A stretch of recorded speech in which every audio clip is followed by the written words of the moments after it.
अब भोपाल में और उससे पहले शिवपुरी में पुलिस का जो रूप दिखा वो नया नहीं है। मध्य प्रदेश ही नहीं, तमाम जगहों पर पुलिस का कुछ इसी तरह का चेहरा हम कई बार देखते हैं। हालांकि इससे यह भी नहीं कहा जा सकता कि पूरी पुलिस फोर्स ही ऐसी है, लेकिन जो पुलिस वाले कानून की हद को पार कर जाते हैं, उनसे ईमानदारी से काम करने वाले बाकी पुलिस वालों पर भी सवाल खड़ा होता है। ऐसे में खुद पुलिस महकमे को अपने बीच में ऐसे लोगों को पहचानना और रोकना होगा जो पूरे विभाग की छवि खराब करते हैं। पुलिस का चेहरा मानवीय और नियम पूर्वक काम करने वाला हो, यही सबके लिए अच्छा है। नमस्कार, स्वागत है आपका एनडीटीवी मध्य प्रदेश छत्तीसगढ़ देख रहे हैं आप। मैं हूं अमृत तिवारी। मध्य प्रदेश की राजधानी भोपाल से एक दिल दहला देने वाली तस्वीर सामने आई। इसका एक वीडियो भी सोशल मीडिया पर वायरल हो रहा है। वीडियो में साफ नजर आ रहा है कि राज्यपाल के काफिले के पास खड़े एक शख्स को ट्रैफिक पुलिस के कांस्टेबल ने पहले धक्का दिया, फिर उसे जमीन पर गिरा दिया और लात घूंसों से उसे पीटा, थप्पड़ भी मारे। वीडियो सामने आने के बाद डीसीपी ने जांच के आदेश दिए। राज्यपाल का काफिला जब शहर के आनंद नगर चौराहे के पास पहुंचा तो सड़क के किनारे एक शख्स खड़ा था। उसे देखकर एक ट्रैफिक पुलिस का कांस्टेबल भागता हुआ आया और उस शख्स को धक्का देकर जमीन पर गिरा दिया। इसके बाद थप्पड़, लात घूंसे जमकर चलाए। और अब दूसरी तस्वीर आपको दिखाते हैं। ये जो दूसरी तस्वीर हम आपको दिखाने जा रहे हैं, ये 12 दिसंबर 2024 की है। ये घटना शिवपुरी की है। गाड़ी चेकिंग के दौरान यातायात थाने के सामने एक बाइक सवार युवक का पुलिस कर्मियों से विवाद हो गया। देखिए, आपको दो तस्वीरें हम दिखा रहे हैं। एक ट्रैफिक पुलिस कर्मी की हालिया तस्वीर और एक पहले की तस्वीर चेकिंग के नाम पर पिटाई की। ये पहले की तस्वीर है, दूसरी वाली। यहां पुलिसकर्मी से विवाद की बात बताई जा रही है। इसके बाद पुलिसकर्मी ने युवक के साथ जमकर मारपीट की, उसे थाने ले गए। पुलिस का कहना है कि युवक गाली गलौज कर रहा था, बाइक में आग लगा देने की बात कह रहा था।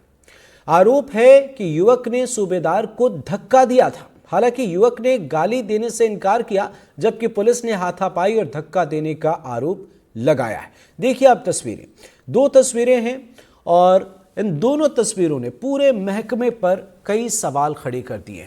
आखिर हम जिन वर्दी वालों पर भरोसा करते हैं, हम जिस खाकी के साए में खुद को महफूज मानते हैं, अगर वही खाकी अपनी ऐसी तस्वीर पेश करे तो निश्चित तौर पर हम और आप परेशान होंगे। कानून क्या कहता है और महकमे की तरफ से क्या कुछ चीज़ें कही जाती हैं, कौन कौन से मसलों का जिक्र किया जाता है, ये बड़ी बड़ी बातें हैं और इसका जिक्र भी किया जाता है। लेकिन हकीकत क्या है वो आप इन तस्वीरों में देख सकते हैं। हालांकि ये सिर्फ यही दो तस्वीरें नहीं हैं जिसे हम हकीकत के चश्मे से देखें, बल्कि और भी कई तस्वीरें सामने आती हैं। अच्छी तस्वीरें भी होती हैं, संघर्ष वाली तस्वीरें भी होती हैं, लेकिन निश्चित तौर पर ये जो दो तस्वीर हम आपको दिखा रहे हैं, इससे मिलती जुलती कई तस्वीरें सामने आती हैं। ये कोई पहला मामला नहीं है और ना ही ये कोई आखिरी मामला है। इस वजह से कई सवाल खड़े होते हैं। जिस खाकी पर लोगों को भरोसा होता है, अगर वही खाकी ऐसी तस्वीर पेश करे, उसी खाकी को पहनने वाले अगर ऐसे आम लोगों के साथ व्यवहार करें, तो कई सवाल खड़े होंगे। पुलिस बल पर 5 सवाल, हमारे अहम सवाल हैं, वो हम आपको इस वक्त दिखा रहे हैं। जिनके जिम्मे कानून की रखवाली, वही नियम तोड़ रहे हैं। तो फिर क्या कहें, क्या वीआईपी कल्चर के दबाव में काम करते हैं पुलिसकर्मी? ये भी एक बड़ा सवाल सामने आया। मित्र बनाने की जगह कुछ पुलिस वाले क्यों भय पैदा करते हैं? जो काम आप प्यार से कर सकते हैं, उसके लिए आपको लड़ाई करने की क्या जरूरत? वैसे ही लोग रुक जाते हैं, वैसे ही सारी चीजें चल रही हैं, लेकिन आम लोगों के साथ आपका व्यवहार बेहद खास होता है।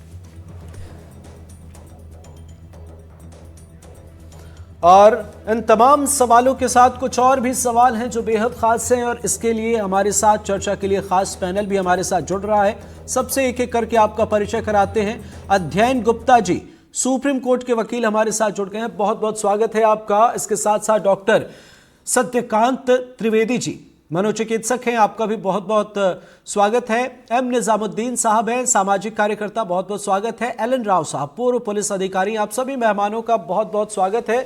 और कई सवाल इन तस्वीरों ने खड़े कर दिए हैं। सबसे पहले एलन राव साहब, आप तो महकमे में काफ़ी वक्त आपने गुजारे हैं, कई चीज़ों को आप समझते हैं। इन तस्वीरों को लेकर आप क्या कहेंगे, क्या स्थिति है और ऐसी स्थिति क्यों है जब कोई शख्स पुलिस जिसे हटा सकती है या समझा सकती है उसके साथ मारपीट जैसी तस्वीर नजर आती है, तो कई सवाल खड़े होते हैं एलन।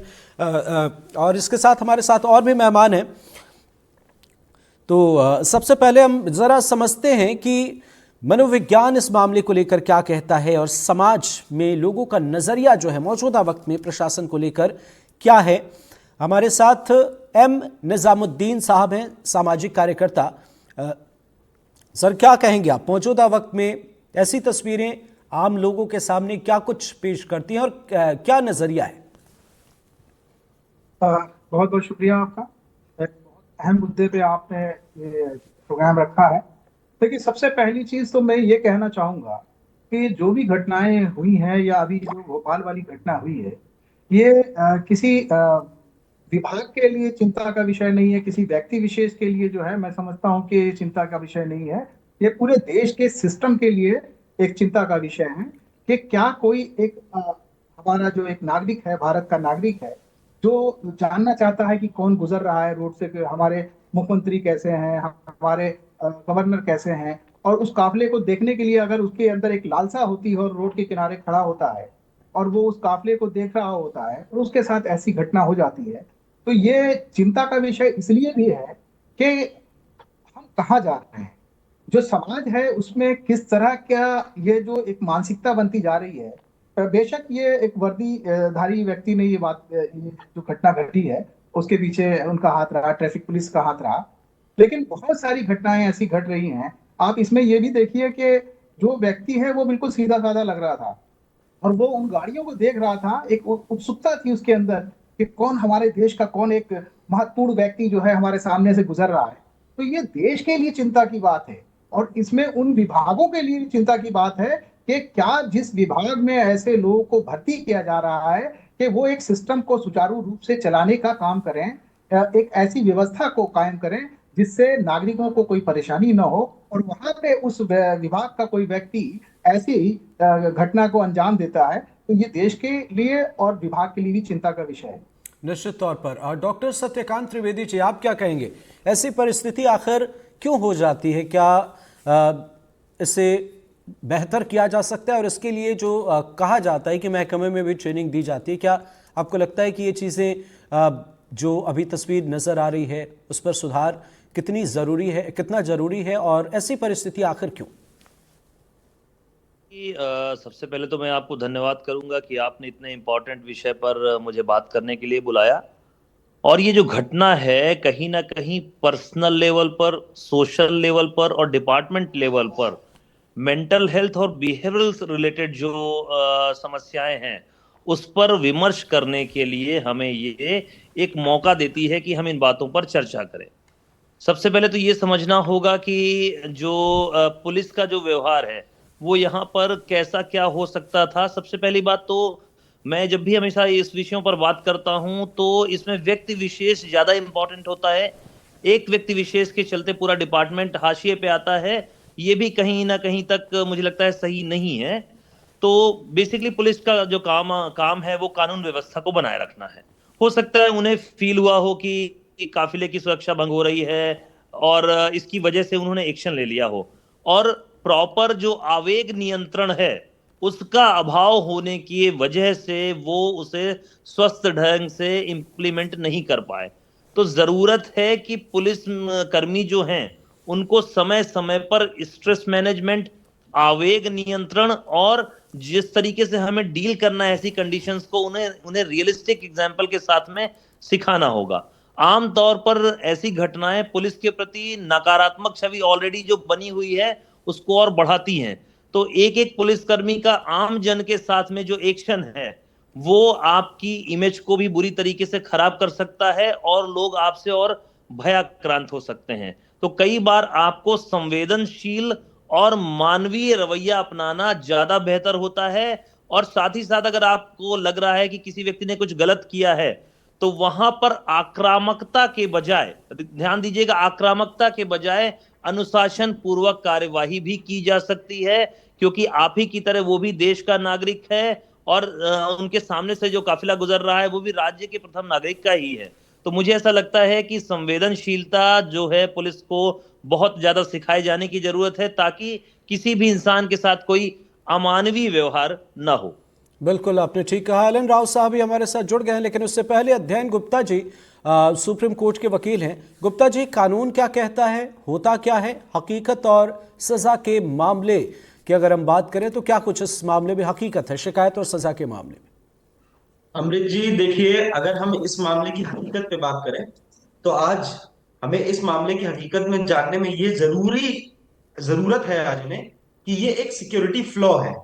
सिक्योरिटी फ्लॉ का मतलब होता है कि अगर एक आदमी एक वीआईपी कल्चर के पास बीच में आ जाता है, जहां पे एक कारकेड जा रहा है, जो हमारे गवर्नर साहब है उनको एक Z+ सिक्योरिटी मिली है, तो ये एक तरीके से पुलिस की ही गलती है। कारकेड के पास एक आम आदमी का आ जाना स्वयं में पुलिस की ही गलती है। लेकिन अगर हम इस पे अब बात करें कि वो आम आदमी जो आया, उस पे जो पहला एक्शन था उस कांस्टेबल का, उस ट्रैफिक कांस्टेबल का, उसने उसको नीचे गिरा दिया, वहां तक तो हम लोग सही जा रहे थे।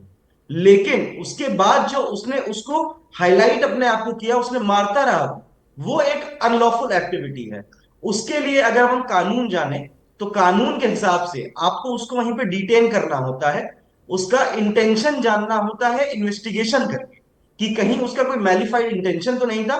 जैसे कि अभी हमें बोला गया कि लोग जब वीआईपी कल्चर निकलता है तो लोग जानना चाहते हैं, हमारे देश के बड़े लोग वीआईपी कल्चर जब निकलता है तो आम पब्लिक देखना चाहती है उनको। लेकिन जब उनको देखने के लिए क्या एक आदमी आगे आ रहा है इस प्रोटोकॉल में, तो क्या उसका कोई गलत इंटेंशन तो नहीं था? अगर इंटेंशन था तो भी आप उसके साथ हाथापाई नहीं कर सकते हैं, आपको उसके लिए उसके खिलाफ एफआईआर दर्ज करनी पड़ेगी। पुलिस के पास किसी भी कानून के अंतर्गत किसी भी पब्लिक को, या किसी भी, अगर वो क्रिमिनल होता भी तो भी टॉर्चर करने का अधिकार बिल्कुल भी नहीं है, अगर हम कहें तो। उसके बाद अगर अब हम बात करें तो ये पुलिस की बर्बरता है कि पुलिस ने उसने पहला एक्शन किया कांस्टेबल ने, वहां तक तो हम बिल्कुल सही थे, लेकिन जो उसने उसके बाद उसको चाटा मारा, उसको लातों से मारा, वो पुलिस की बर्बरता है और जी पुलिस ने अपनी पावर बिल्कुल का बिल्कुल। मिसयूज किया। अध्ययन जी, आप तो सुप्रीम कोर्ट में हैं, आपसे तो किसी पुलिस वाले को ऐसे बात नहीं करनी होगी, लेकिन जो आम लोग हैं वे बड़े परेशान हैं। कानून अलग है लेकिन हकीकत कुछ और ही है। एलन राव साहब हमारे साथ हैं। राव साहब, आप तो महकमे में काफ़ी वक्त आपने गुजारा है, हर स्थिति को आप समझते हैं। सर, इन तस्वीरों को देखने के बाद आप क्या कहेंगे? क्या पुलिसकर्मियों के स्वास्थ्य जांच या मनोविज्ञान को लेकर कुछ वक्त पर जो ट्रेनिंग या जो चीज़ें होती हैं महकमे में, वो बेहतर तरीके से चल पा रही हैं, या क्या वजह है इसके पीछे? क्या दबाव है, क्या फ्रस्ट्रेशन है, क्या कहेंगे? देखिए, ये बहुत ही इतना घटना ऐसा नहीं होना चाहिए। पुलिस ट्रेनिंग में सबको बताया जाता है कैसे हमने पब्लिक के साथ व्यवहार करना है, वो सब बताया जाता है। लेकिन इस प्रकार से किसी आदमी को धक्का मार के इंजर्ड कर देना, ये ऐसी कोई शोभनीय बात नहीं है। पुलिस का व्यवहार ऐसे होना चाहिए पब्लिक के साथ में कि हम बड़ा कोर्डियल रिलेशनशिप है, और पब्लिक को लगना चाहिए कि पुलिस उनकी मदद के लिए है, ना कि उनके कोई दुश्मन है। ऐसा कुछ नहीं होना चाहिए। लेकिन इस केस को देखते हुए लगता है कहीं ना कहीं ट्रेनिंग की कमी है। जो स्टाफ वहां डिप्यूट किया था उसको ब्रीफिंग ठीक से नहीं थी, क्या नहीं है, ये सब देखने वाली बात है। और मैं समझता हूँ इसमें कोई इंक्वायरी होगी, और इंक्वायरी के बाद ये मालूम होगा कि क्या उसकी मजबूरी थी जो उसने इस प्रकार का व्यवहार किया, जो कि नहीं करना चाहिए था। और नॉर्मली पुलिस ऑफिसर्स को ये ट्रेनिंग में बताया जाता है किस प्रकार से कैसे पब्लिक के साथ व्यवहार किया जाता है। तो ये बड़ा ही अशोभनीय काम है वहाँ की पुलिस के लिए। और मैं समझता हूँ इसमें ऐसा नहीं होना चाहिए था, और जब हुआ है तो फिर क्या मजबूरी रही है, वो सब इंक्वायरी में बात आएगी।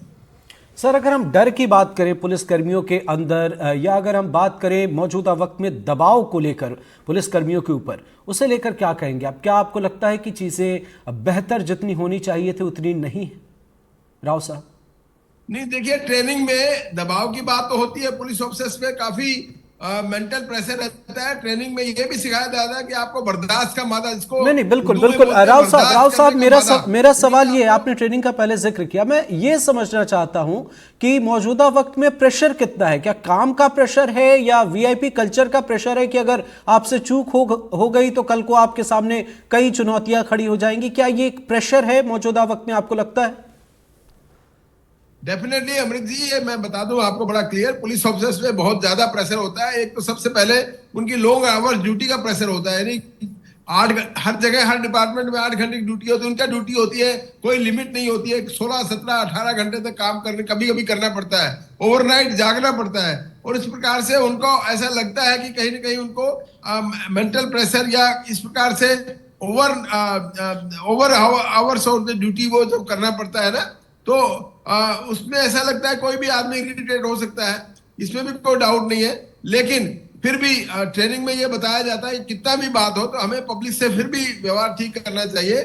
और इस केस में मैं समझता हूँ कि कोई ना कोई ऐसी कोई बात हुई होगी, क्या हुआ कि उन्होंने ऐसा किया। और वीआईपी कल्चर की बात जहां तक है, वो वीआईपी लोगों का ये होता है कि नहीं, हमारी सुरक्षा में अगर चूक की है तो वो क्यों हुई है, ये वाली बात बड़ी इंपॉर्टेंट होती है। लेकिन वीआईपी के लोगों को भी ये सोचना चाहिए कि आफ्टर ऑल पुलिस ऑफिसर्स भी तो ह्यूमन बीइंग है ना, उनको भी देखना चाहिए। और किस परिस्थिति में उस आदमी को ले जाया गया और उस आदमी को इस प्रकार से टॉर्चर किया गया या उसको मारपीट की गई या उसको धक्का दिया गया, जो भी कुछ किया है वो क्या सिचुएशन रही है वो देखने वाली बात है। लेकिन हाँ, प्रेशर जरूर रहता है पुलिस के ऊपर, पुलिस की ड्यूटी लॉन्ग आवर्स की बिल्कुल, ड्यूटी निश्चित पर। तौर पर आप बिल्कुल सही कह रहे हैं राव साहब। कई पुलिसकर्मी जो हैं वो डिप्रेशन में पाए गए हैं और ऐसे में प्रशासन को कुछ कुछ वक्त पर कम से कम एक ट्रेनिंग या ऐसा कुछ करने की जरूरत है। आते हैं आपके पास अध्ययन साहब, सुप्रीम कोर्ट में आप ऐसे कई मामले देखते होंगे। सर, जरा एक हकीकत हम आपसे समझना चाहेंगे।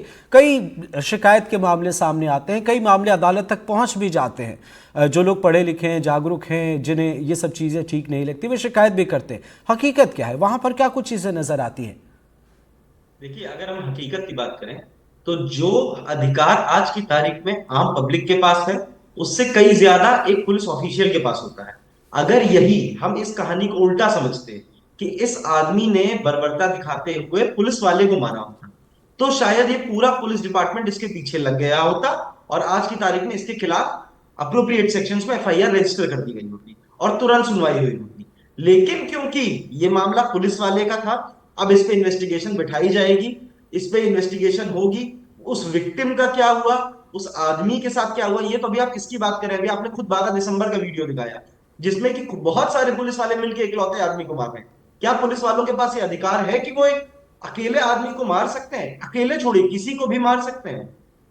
अगर पुलिस महकमा ये जान जाए कि उसके पास क्या अधिकार है, बिल्कुल एल एन राव साहब ने सही कहा कि ये मतलब जरूरत है आज की कि पुलिस डिपार्टमेंट को डिप्रेशन से, एंजाइटी से, इन सब बीमारियों से दूर रखना है। उनके ऊपर बहुत वर्क प्रेशर है, 8-8 घंटे की 24 घंटे तक ड्यूटी करते हैं कई बार। जैसे अभी हमारे दिल्ली में चुनाव है तो इस समय पुलिस वाले पूरे दिन भर ड्यूटी कर रहे हैं। लेकिन ये प्रॉब्लम को सॉल्व करने का रास्ता सरकार को स्वयं ही निकालना है। इसका मतलब ये तो नहीं कि आप आम पब्लिक को सफर करने के लिए छोड़ देंगे, आप आम पब्लिक पे गलत मार पिटाई और पुलिस ये करती रहेगी। ये तो सरकार के निर्देश अनुसार होना चाहिए ना।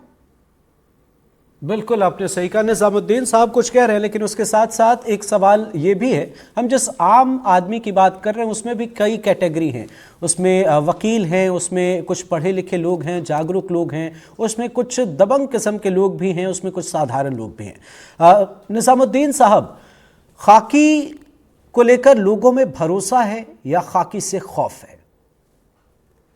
देखिए, ये बात मैं समझता हूँ कि एक आम हो चली है कि आम आदमी में अभी खाकी का इतना टेरर फैल गया है कि सच पूछिए कि लोग अपनी जायज बातों को लेके भी थाने जाना मुनासिब नहीं समझते। और मैं खुद भी इन चीजों को मैंने कई बार देखा है। मैं एज ए एक्टिविस्ट आपको बताना चाहूंगा कि कई सारे मामले में मैं जाता हूँ, एक आम आदमी की हैसियत से जाता हूँ, और बिना अपना इंट्रोडक्शन दिए मैं खड़ा जब रहता हूँ और देखता हूँ कि जो जिन लोगों के ऊपर आरोप लगे होते हैं और उनके साथ जो एटीट्यूड होता है पुलिस वालों का, और जो एक अंदाज होता है बात करने का, जो शख्स एक ये कहिए कि इंसाफ के लिए जाता है, थाने जाता है, उसके अंदर तो डर ऐसे ही बैठ जाता है कि हम थाने के अंदर जा रहे हैं। तो मैं समझता हूं कि ये बिल्कुल आपने बात सही कही कि खाकी का डर आम लोगों में इतना ज्यादा बैठ गया है कि इसको बताया नहीं जा सकता। दूसरी चीज मैं एक जो अभी आपसे कहना चाह रहा था कि ये जो घटना घटी है, निश्चित रूप से इस पे जैसा सुनने में आ रहा है कि डीसीपी शायद इसकी इंक्वायरी भी करेंगे या जो और भी इनके ऑफिशियल्स हैं वो करेंगे। लेकिन एक चीज बड़ी इंपॉर्टेंट है, आप ये देखें कि इस देश में इस तरह की जितनी भी घटनाएं हो रही हैं या हुई हैं, उसमें जो भी जांच बैठती है वो कहीं ना कहीं जो ऑफिशियल होते हैं या जो जांच अधिकारी होते हैं वो अपने डिपार्टमेंट का ही फेवर करते हैं, और निश्चित रूप से उन लोगों को कोई जो है सजा नहीं मिल पाती जिन्होंने कानून का उल्लंघन किया होता है, जिन्होंने जो है जनता के अधिकारों का हनन किया होता है, उनका कुछ भी नहीं जो है में एक जी ऐसी एक बिल्कुल बिल्कुल निजामुद्दीन साहब, बिल्कुल आप ठीक कह रहे हैं। सत्यकांत जी आपके पास भी आते हैं, लेकिन उससे पहले राव साहब, एक बड़ा सवाल और एक बड़ी चुनौती महकमे के सामने ये है कि ऐसी कुछ तस्वीरें सामने आ जाती हैं, आप जांच की बात करते हैं, तो जांच के बाद भी एक बड़ी चुनौती होगी सर, जितने की ज़रूरत है उतने तो पुलिसकर्मी है नहीं, अब आपने उनमें किसी पर एक्शन ले लिया तो एक अलग चुनौती हो जाएगी। दूसरा बड़ा सवाल ये हो जाता है कि आबादी है और ये सारी चीज़ें हैं और फोर्स कम है, तो एक चुनौती उनके सामने भी है। आपने ट्रेनिंग का जिक्र किया, शुरुआत में तो ट्रेनिंग होती है, लेकिन क्या बीच बीच में जिस ट्रेनिंग की ज़रूरत है, क्योंकि छुट्टियां नहीं मिलती हैं, लोग पूरे दिन सड़कों पर ड्यूटी करते हैं, तो 1 साल 2 साल या 6 महीने पर एक जो ट्रेनिंग होनी चाहिए, क्या ये सारी चीज़ें हो पाती हैं सर? हकीकत है ये? अमृत जी, मैं आपका सवाल पूरा सुन नहीं सका क्योंकि ऑडियो प्रॉब्लम है जी, लेकिन जहां तक मैं समझ पाया तो पुलिस की ट्रेनिंग की बात आप कर रहे हैं। नो डाउट ट्रेनिंग में कोई दिक्कत होती है, ट्रेनिंग में यही बताया जाता है कि पुलिस को कैसे व्यवहार करना है, लेकिन फिर भी क्योंकि वीआईपी कल्चर का प्रेशर पुलिस ऑफिसर्स पे होता है, इन दिस केस मुझे ऐसा लग रहा है उस कांस्टेबल को लगा कि अगर मैं इनको आदमी को नहीं रोकूंगा तो मुझ पर कार्रवाई हो जाएगी, तो वो आउट ऑफ फ्रस्ट्रेशन या अपनी ड्यूटी को अंजाम देने के उस उद्देश्य से उसने उस आदमी को वहां से हटाया, और हटाने के प्रोसेस में वो कहीं गिर गया या धक्का दे दिया।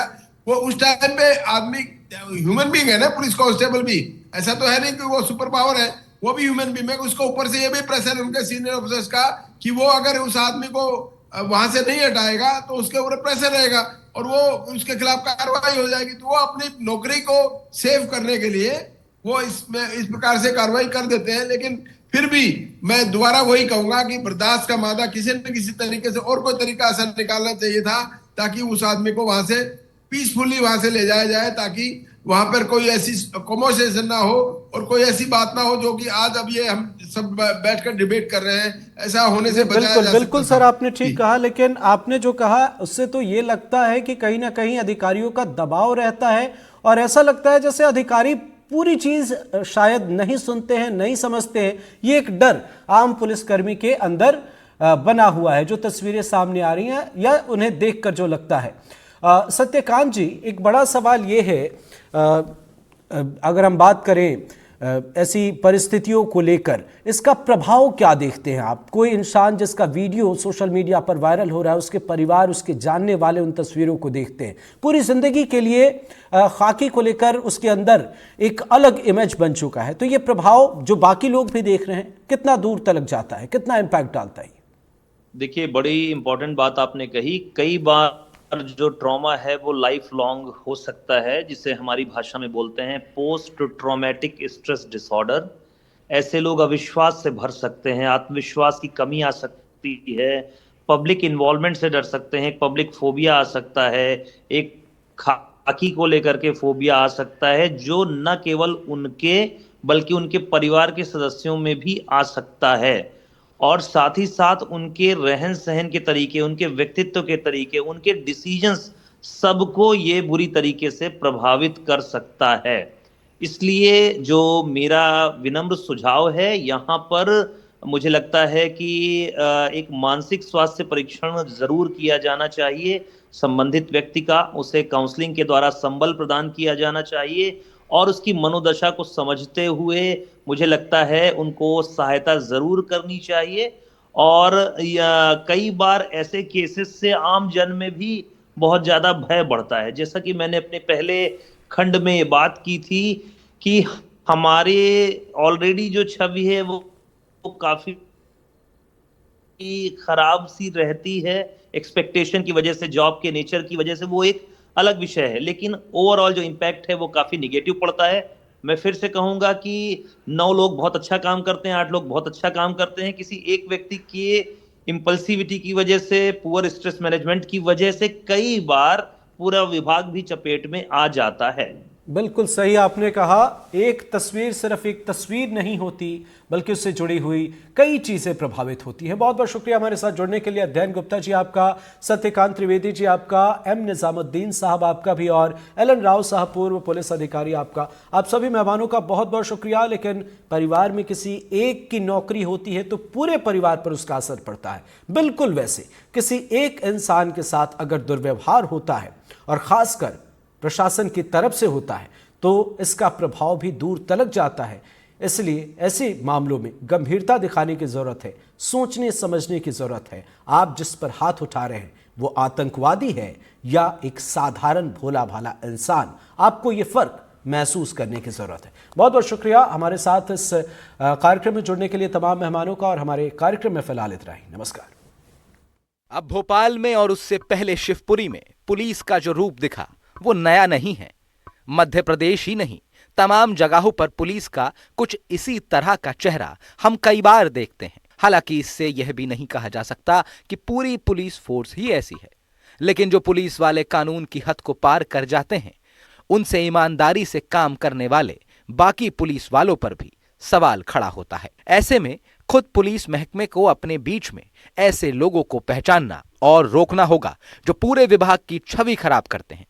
पुलिस का चेहरा मानवीय और नियम पूर्वक काम करने वाला हो, यही सबके लिए अच्छा है।